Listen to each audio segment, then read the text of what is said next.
Welcome back to another episode of Straight to the Point, and I have another familiar face back on the show. She was one of our top performing episodes in terms of listens last time. She's ranked very, very highly.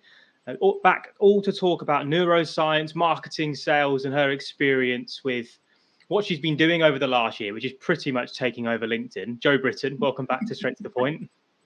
Thanks for having me back, Chris. How are you? You okay? I'm really well, although I know this episode will stand the test of time, but we are recording on the hottest day of the year today, aren't we? So if I'm like, I apologise to anyone that's watching my sweaty face. To be fair, I've got one fan set up. I've got the windows shut. I've been told that the windows shut is the best way right now. I've got all doors shut. I feel like I'm on lockdown again, kind of how I'm feeling at the moment. It's a bit mad. But just for everybody that may have not seen your first episode, Jo, and if you haven't, I'll link it in the description so you can go and check it out, everyone. But would you mind just giving a little bit of an introduction on who you are, a bit about your background, and how you've got into neuroscience, neuromarketing, and the brain, so to speak? It's been quite a journey, actually, and I hate that question. Who are you? What do you do? I'm so bad at answering it. But essentially, I'm a performance coach, and I help people and organisations optimise the performance for better results. So I work a lot with leadership teams, but also I'm a marketeer by background. So I have this absolute fascination and love still of marketing and all things that are to do with your brain as well, and how your brain is working to improve your performance. So whether that is if you're a leader of an organisation or a business, or actually whether you're looking to get bigger benefits from your marketing activity, there's a whole load of cool neuroscience that you can apply to this. And so I'm a bit of a geek when it comes to brain-based approaches, just to help anybody improve their performance. I love it. And in terms of like how we know each other, I think it's coming up to like 2.5 years now. I think it is. It's flown by, isn't it, in terms of time? But we have frequent conversations around marketing, sales, LinkedIn currently, like back and forth on it. And we both share some real similar opinions on stuff. But just like the episode with Nick beforehand, we have stuff which we don't see completely 100% eye to eye on. And I just thought, you know what? It'll be really, really good to have that conversation around your views on social, because you keep things so simple and it's so powerful in the way that you've done it. But then also combining that with the brain work that you do. I just think it's just so powerful, which I don't hear many other people talking about. I think you are the only neuroscience type person in the country, right? Correct me if I'm wrong. Neurosculpting. Neurosculpting. Which is this amazing way of harnessing brain plasticity so that you can rewire it and get much better results for you. Release like fear that might get in your way, that kind of, I think we're going to talk about this, confidence for social and that kind of thing. But also actually script really helpful patterns. Particularly I see this that helps business owners, that helps leaders to propel you forward, because there's so much stuff that is wired into our brain and body as automatic thoughts which drive our behavior and actions. It actually holds us back. So we can apply this stuff, whether that is to how you're building a business, how you're leading a team, how you lead yourself every day, and how it can help you get yourself out there, particularly on platforms like social media, because I know I've got a lot of clients and they want to use kind of social media to build their businesses, but they're a bit scared sometimes of lack confidence or doubt themselves. So how did you get into it? Because it's something which, again, I've not heard of in the depths of which you've spoken about it before. How did you find out about the topic? How did you start then learning about it? What was that journey about? How did you get into doing what it is that you're doing now? I discovered it during the pandemic when I lost my business overnight and had a complete and utter meltdown. I was highly anxious. I couldn't get out of bed. I couldn't eat. Literally, I thought my world had caved in. And I couldn't get in the doctors at the time either because of the pandemic. It was priority COVID. I'd had a lifetime relationship on and off, antidepressants and that kind of thing. And actually, I wanted to go to the doctors to get help, get medication again, and I couldn't get in. And I just thought, what am I going to do? At the time, the government was saying nobody will be left behind. And I thought, oh gosh, thanks. And then I was one of those caught up in that structure of a newly formed limited company, didn't get any financial support. And I kind of thought, what am I going to do? And I thought, I've got two choices. I can either stay as I am, be completely overwhelmed and consumed by worry and anxiety, or I can take some action. I've got a choice. I'm a great believer in choices. And so that led me on a discovery journey. I was a performance coach anyway, and I thought, I was watching people, you particularly, still carrying on like with day-to-day life, building businesses, you know, like it was like there was no pandemic. And I was thinking, how come I'm like I am a performance coach? I've got these tools, but I'm really, really stuck. So I got into helping myself by researching neuroscience and how brain and body are working together on this. And I had a discovery that explained everything to me that was the way that I behaved during my career. So I had been what some people would say was a high achiever. I progressed through the ranks. I've held senior leadership, director level positions in industry, but I never thought I was good enough.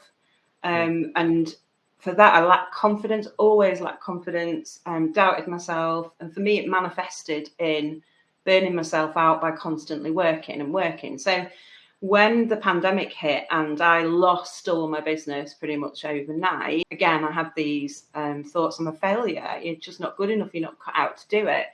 And that was wired in my body, in my nervous system. And it automatically meant that, you know, I was hugely anxious. I couldn't navigate the world every day.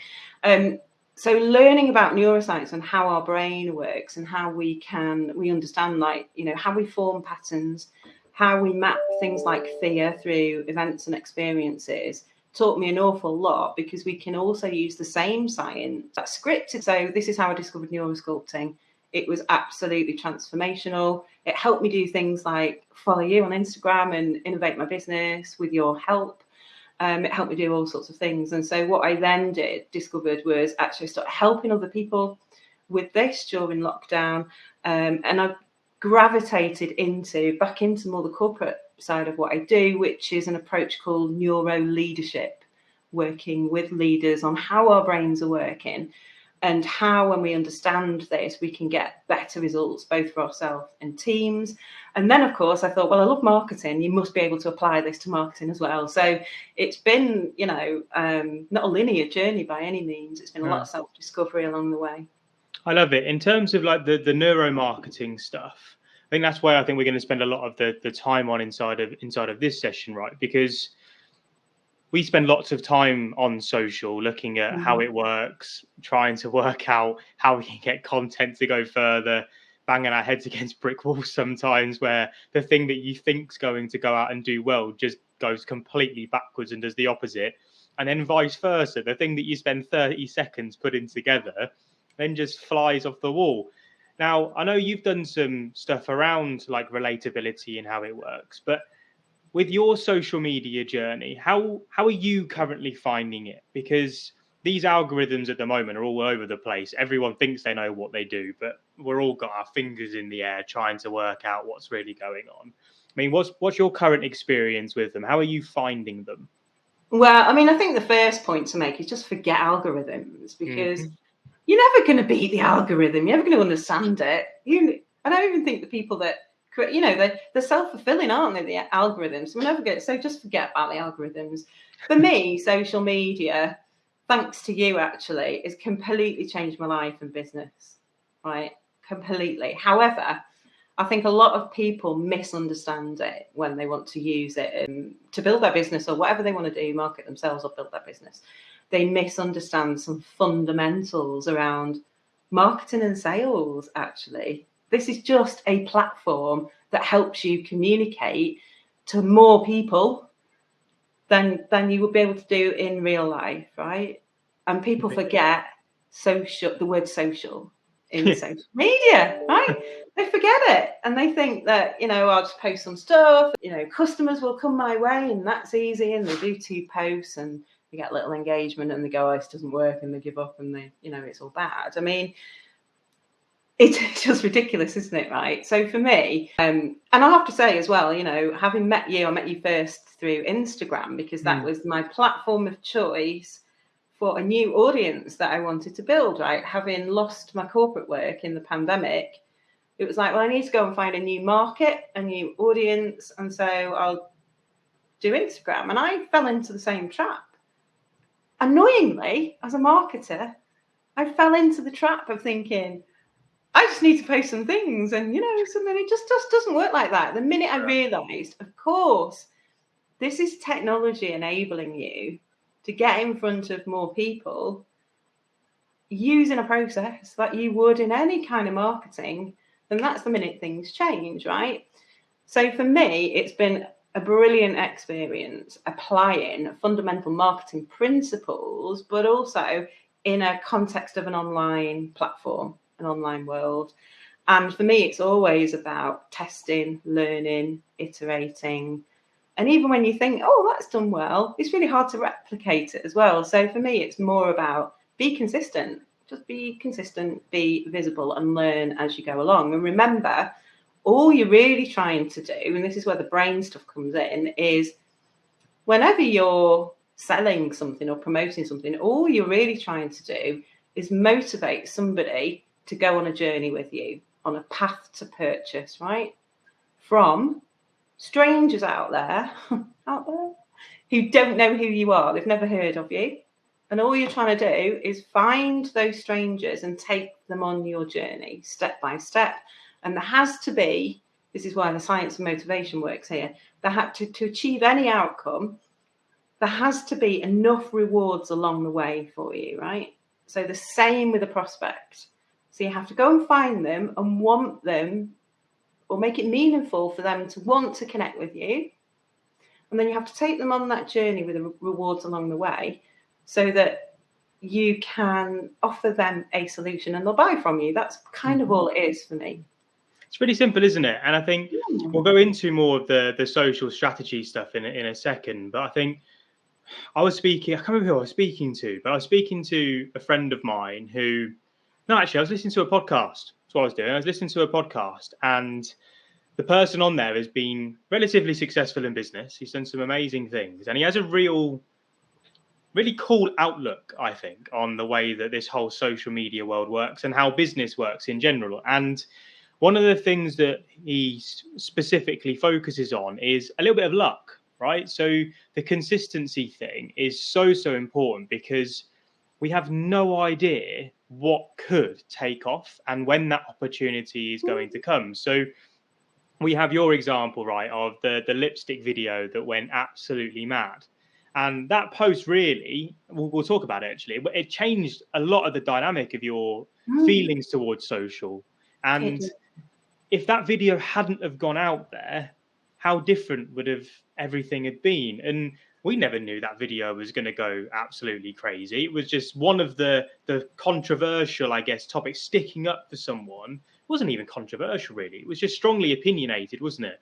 And if you just keep showing up, eventually, I'm still waiting for mine, by the way. Eventually, it will take off. And the thing with that is you'll take those little tiny steps every single day, and you'll still get a little bit from it and a little bit from it, whether it's an inbound lead, whether it's a conversation, whether it's a connection.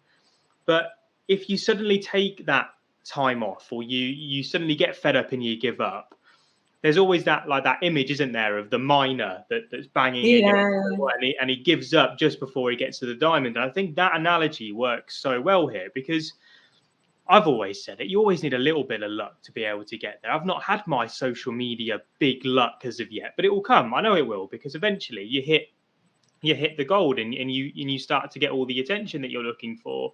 So it happens to all these big creators out there. But talk to me about that lipstick video, because that was something which I remember before you put it live, we were having conversations around it.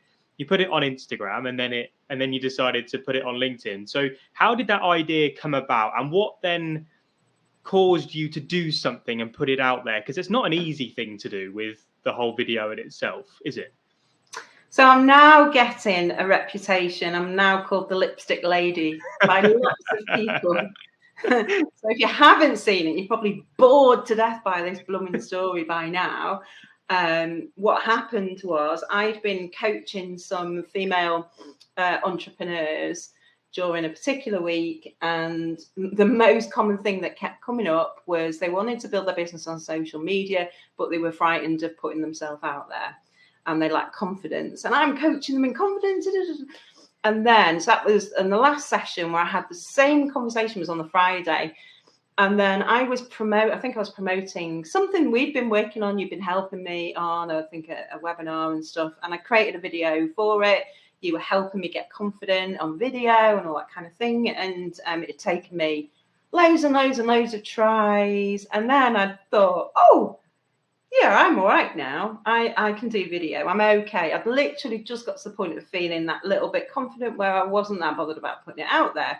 But when I created the video, here's the irony about it. When I created it, I did it really quickly because I'm a bit more of a, let's get 80% of it done and it'll be fine, right? I'm not a massive crash bang wallop type of girl. Yeah, I'm not a huge perfectionist with that sort of thing. But when I did play it back, I did notice this bit, well, it would be that bit on the corner, I'd missed a bit of my lipstick, or it smudged or something like that. And I watched it and I thought, do I re-record it? And I thought, nah, just no one's going to notice. So I post this video on Instagram, and it's a Saturday morning. And you know what it's like. You're waiting to see if someone engages with your post and all that. So I'm sitting there in the living room. Aren't you? Yeah, constantly refreshing. And it had a few likes. And I thought, oh, some engagement, oh, and comments. But actually, the comment was from a guy called Adam, anonymous profile, saying, sort your lipstick out, rolly eye emojis. And, some other blokes jumped on the back of it. And so literally all the comments were from these anonymous accounts, male accounts with rolly emoji eyes and that kind of thing. And I sat there, and it was at that moment when, when you just feel really sick to your stomach, I was like, oh, what do I do? What do I do? And then everything went through my head about, well, do you know what? It serves you right for thinking that you could be confident to do this. And who do you think you are to be coaching these women in confidence, telling them to put themselves out there, when literally I just felt really sick and thought, yeah, maybe you shouldn't do this. And so I stewed on it for a weekend or so. But as I did, I got, you know what I'm like, if you know me, I get quite on my hobby horse around things that I don't feel are fair, right? And this actually links into some stuff around the brain as well. This is not fair. And I started to get defiant about it. And I was like, who do you think you are to come on my feed, criticize my lipstick? And so something literally flipped in my head.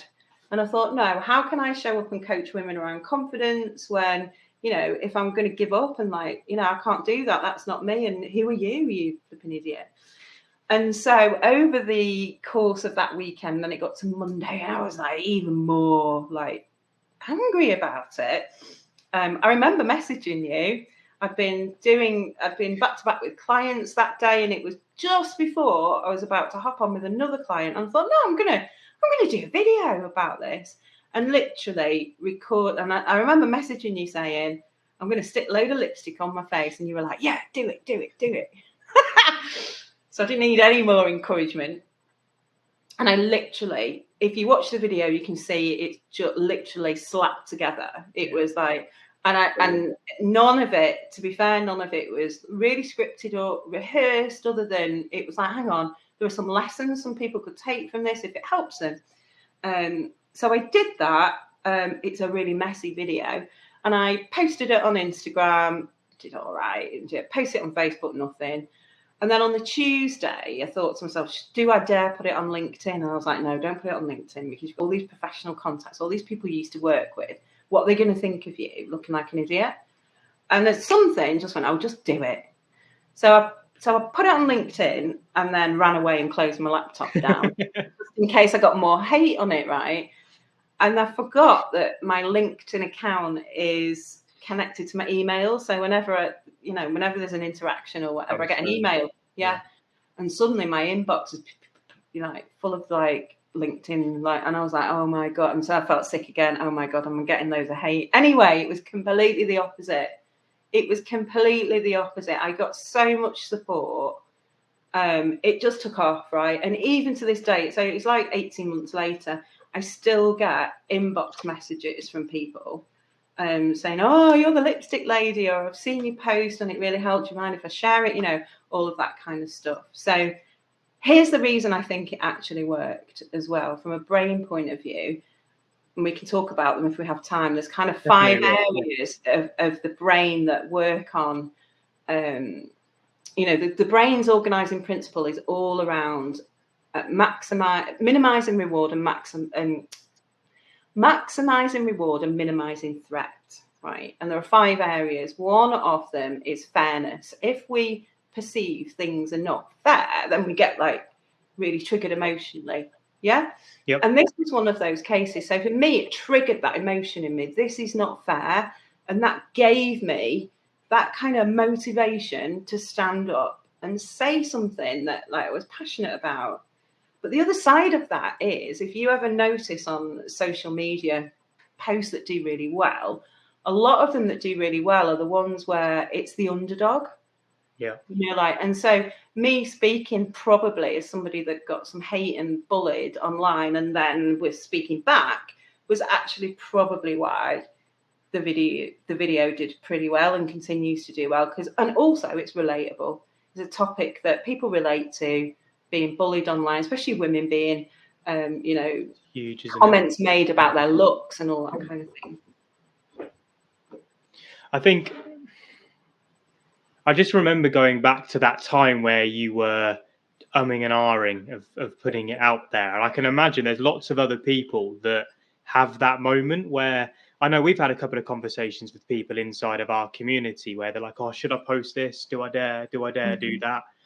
And I think there's a balance to be had, isn't there? And there's a line to be had with what you put out and what you don't. Obviously, don't be a bit of an idiot and post stuff that is just going to completely go overboard, but be confident enough to share your opinion if you really believe what you're talking about. Because I can just find that the majority of people that come to me, you'll have numerous conversations with people as well that struggle with this social media stuff. It tends to be because the content that they're putting out there is either non-existent or it's just quite bland, and therefore it doesn't generate any interaction because no one really has anything to say about it. So I always talk about trying to find your voice and trying to find the stuff that you really believe in, because yes, you may get someone that disagrees with you. You may get an Adam, and that will then send you on to another whole venture that you go on as you go reacting to that. But you'll also be speaking from a place where other people will agree with you as well. And what you need for an engagement point of view, which I think is where this relatability stuff, that's a big thing for me,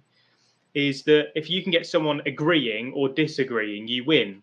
But the majority of people that aren't seeing the results is because they're sitting on the fence. And I think there's something more into this. And I've not yet to put my finger on like what it exactly is. I'm spending lots of time looking at it. But I'm not too sure if that's something that you've seen with the way that we react as humans as well. Is it common that we have to have that this or that mentality rather than kind of being 50-50?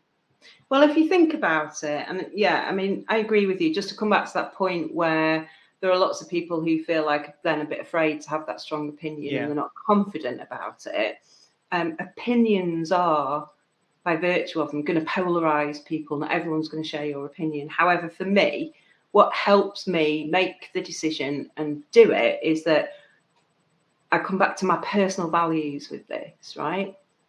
I feel that thing matters to me, right? And there's going to be a way that I craft like the piece of content as well. But if that really matters to me, if I get, which I do, there's a certain demographic of men, I will say, that get really upset sometimes by some of the things that I say, because one of the things that really matters to me is about gender equality. And so I will use my own personal stories, experiences in some of my content sometimes to talk about that, right? I want to kind of create debate and discussion and make change happen. Now, there's a certain demographic that does not agree with me on this, who will throw stuff back. I call them the whatabouteries, right? Well, what about me? What about men? What about, you know, like, and sometimes that discussion can get quite difficult or challenging. Now, for me, I'm okay with it because I know in terms of where I'm coming from and what I'm posting and what my values are, that if anybody says like really nasty things, I know it's them. It's kind of their own story playing out, not mine. Yeah. But I just believe in that so much, and I'm so passionate about it that I'm not. You know, some people say, "Oh, I'm not going to sleep at night if I get that kind of thing." You know, well, if you feel that way, don't post it, right? Agreed. Yeah. Agree entirely. Now, sometimes, and I get comments like this quite a lot, and I'd love to get your take on this, right? And your views. People see social media as a bit of a chore. They know they should be doing it, but they always find other things that take priority. Now, I'm really strongly opinionated about social because, ignore the cliche, but it has changed everything for me. Like, without it, I'd still be working. Quite frankly, I'd still be in my corporate role. I wouldn't be miserable. I'd probably be enjoying myself, actually. It's quite a good job. However, I wouldn't be fulfilled like I am now. Now, social media isn't for everyone. I know that.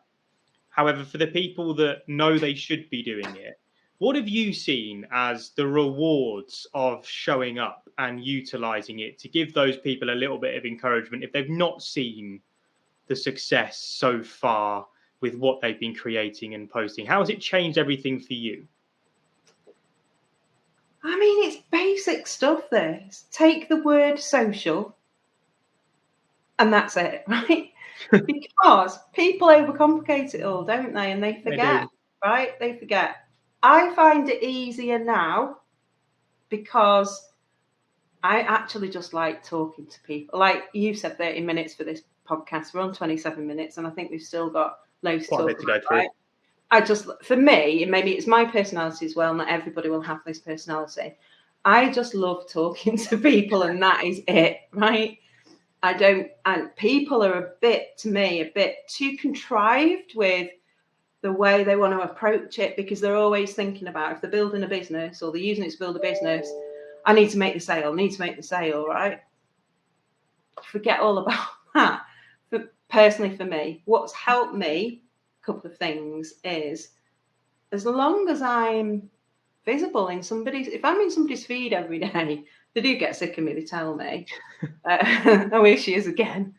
Not everyone engages with your posts anyway. Just think how many lurkers, scrollers there are. You do it. I'm sure I do it all the time. Doesn't mean to say I've not seen that person. So we get fixated on all the engagement stats. Now, of course, we're going to do that because obviously the more people that engage, the further the post travels, potentially more people see, and there's more opportunity. But also from a brain point of view, it's hacking our dopamine. That it's an addiction cycle we're getting into. The more people that react, whatever. Forget it. Just turn up, post something, get in a conversation with somebody. I mean, there's this whole stuff I whinge to you all the time about it. Somebody that had sent me a connection request last week, and it's just cellophane stuff that happens. It's my new word, that. So transparent that people are trying to sell to you and they spam to you. Just have a bloody conversation with people like you would do in real life. Like you wouldn't go in the pub, meet someone for the first time, and then say, it's that whole analogy around like getting married to somebody or whatever. So you have to have patience, don't you? I mean, for me, it's just patience. It's being consistent, but it's actually choosing. You can make the choice to enjoy it. Yeah, completely agree. And I choose to enjoy it. I think, like I say, with it, I always say to myself, the longer that I do this, the easier it gets.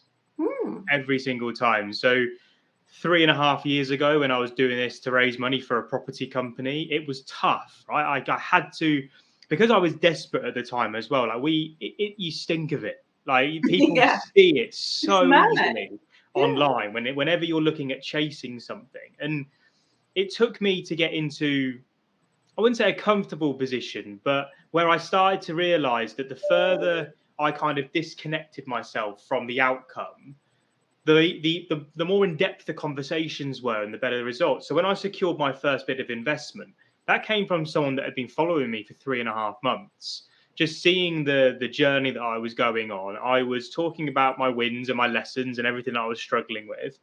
But the most important thing is that I was out there, so it was my face that people started to recognize. And we're all unique in our own ways, and we've all got certain things that we believe in and makes us stand out. We've just sometimes got to do a little bit of like internal searching to realize what that is, and be brave enough to show it. And so when I show up every day, sometimes I do 2 or 3 times a day, right? That's a bit overboard, but I'm testing it at the moment purely because, one, to see if I'm getting an increased amount of like conversations off the back end of it, and two, because I've got more to say at the moment than I've ever had for a very long time. Like, I'm doing a lot more of like research into what I'm doing.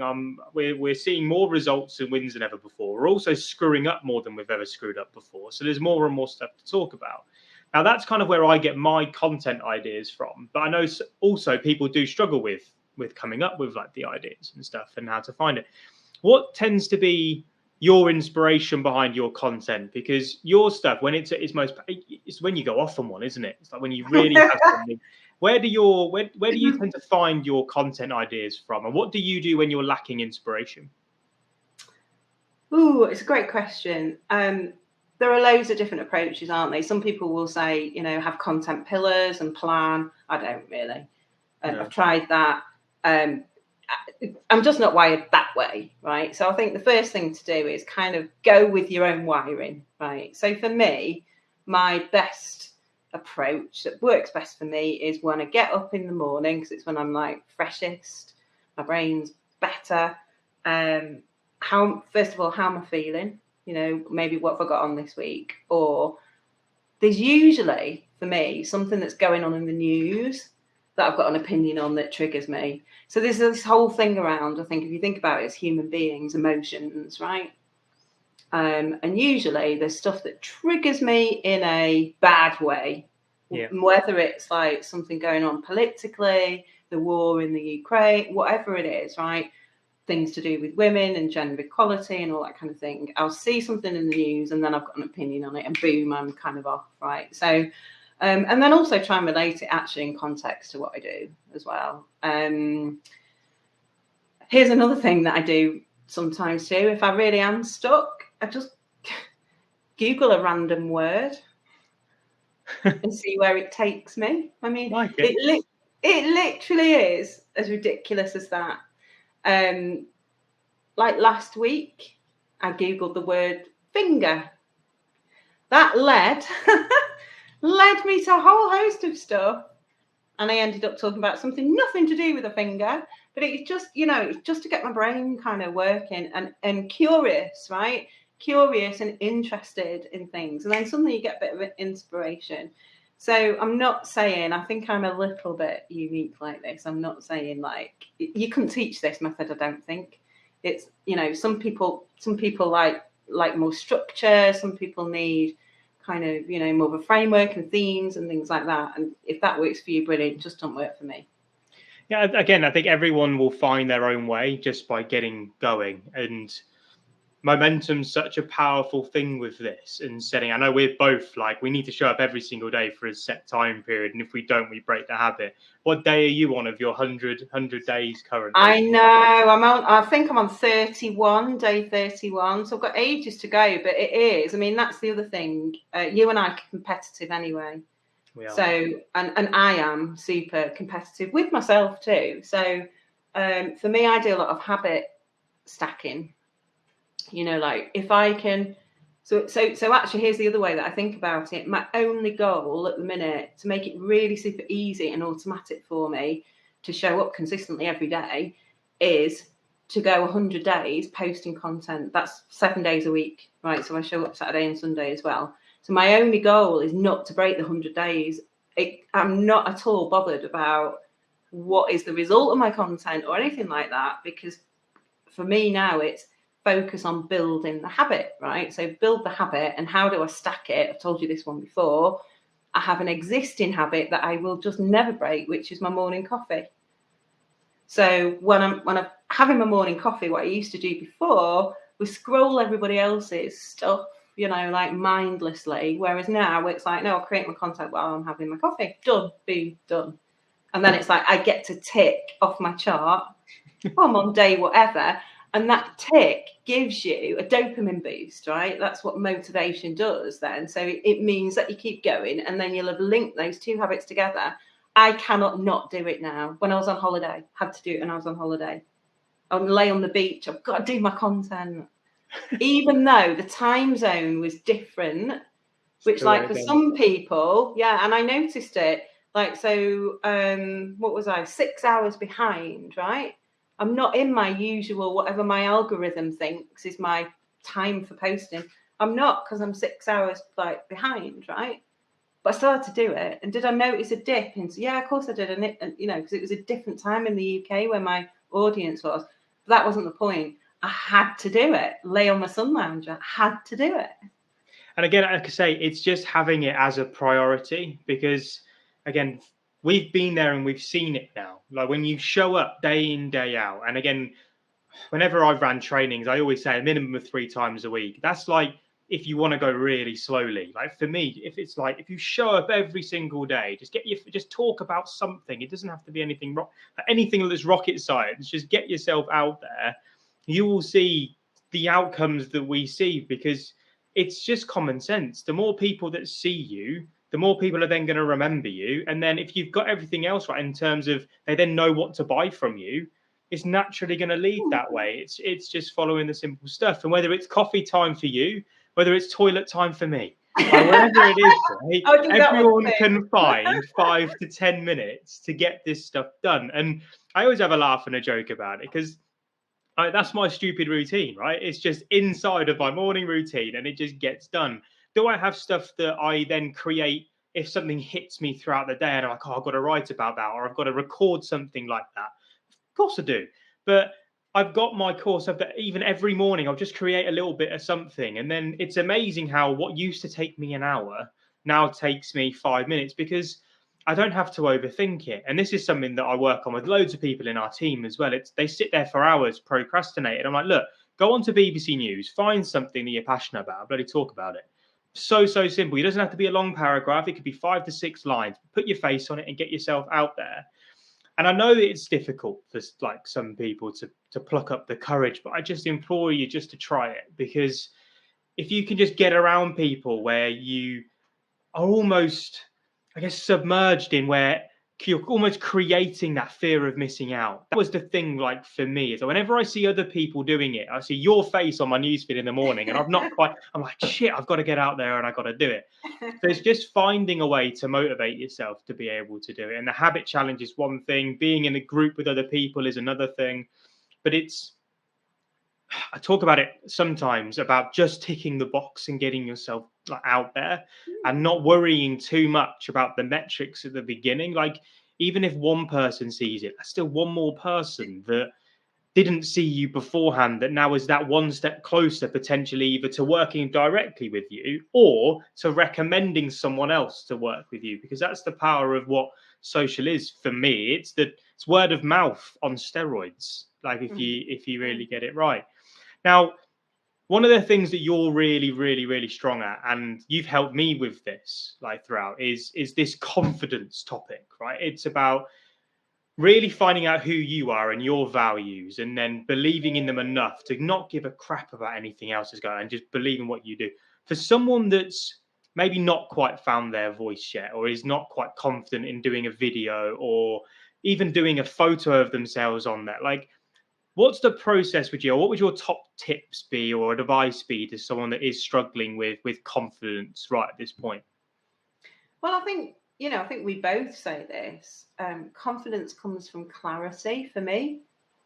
So when you're clear about who you are or what you want to achieve, or having clarity on your offer, all of those things, it gets a lot easier.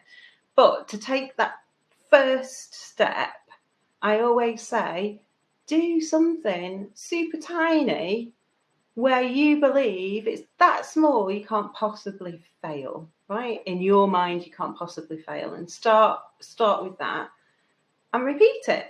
So then next time, repeat that again, do something a little bit bigger next time. So you know, it's going back to when I first think about when I very first went to post on Instagram. I remember stood in the kitchen, having written a post, feeling so nervous, right? Ages and ages, and it was like, oh no, and I hit like the post button, and I felt really, really nervous. And then I thought, actually, oh, nobody's liked it. Well, because no one was following me. So how on earth did I think that, you know, I was going to get all this trolling and like rubbish and, you know, when actually, and then so your confidence builds, doesn't it? So the more that you do it, it's just repetition. Confidence then comes from like practice and repetition, because your brain knows, oh, I've done it once, I'll do it again. And it, you know, and it literally becomes like that. So just start with something super small, because I'm telling you, the more you do that, then you'll start to get more confident, and then you'll be moaning about, why am I not getting loads of engagement? Why am I, you know, like you'll get the bug for that. You'll want to get better and better at it then naturally. And then for me, I just see it as a kind of, it's a bit like you. I always say to myself, well, that's one person that would have seen it, you know, that I wouldn't have met before. And I just think that, I don't know, you have to, here's the thing. If you're using social media to build your business, you have to think, right, I really want to do this. You have to want it more than not doing it. If you want it more than not doing it, you will do it, whatever it takes. You know, so it's just about, for me, it's about feeling clear on your offer, feeling clear on who you are as a person, what you want to achieve, and then just taking baby steps along the way and practicing it. See it as practice or attempting. Change your language a bit. You know, like sometimes if I find something really hard and I'm a bit nervous, I'll say to myself, I'm just going to attempt to do this. It feels less pressure. I love it. Joe, thank you so much for your time. I know we've slightly overrun, but I appreciate it massively. And I'm hoping everyone else will as well, in terms of what we've discussed, because I found it valuable. I always find it valuable talking to you. There's always something that I take away. So thank you so much for coming on. Is LinkedIn still the best place to connect and to follow you? It is. Come and follow me, Joe Britton. Connect with me on LinkedIn. That'd be super. Amazing. Cool. I'll put everything in the description. But as always, if anyone has any questions, just fire it down below into the comment section. Please do give this video a like if you have enjoyed it. Please do subscribe if you're not already subscribed to the channel. And we'll see you all in the next episode. Bye-bye. Thanks, Chris.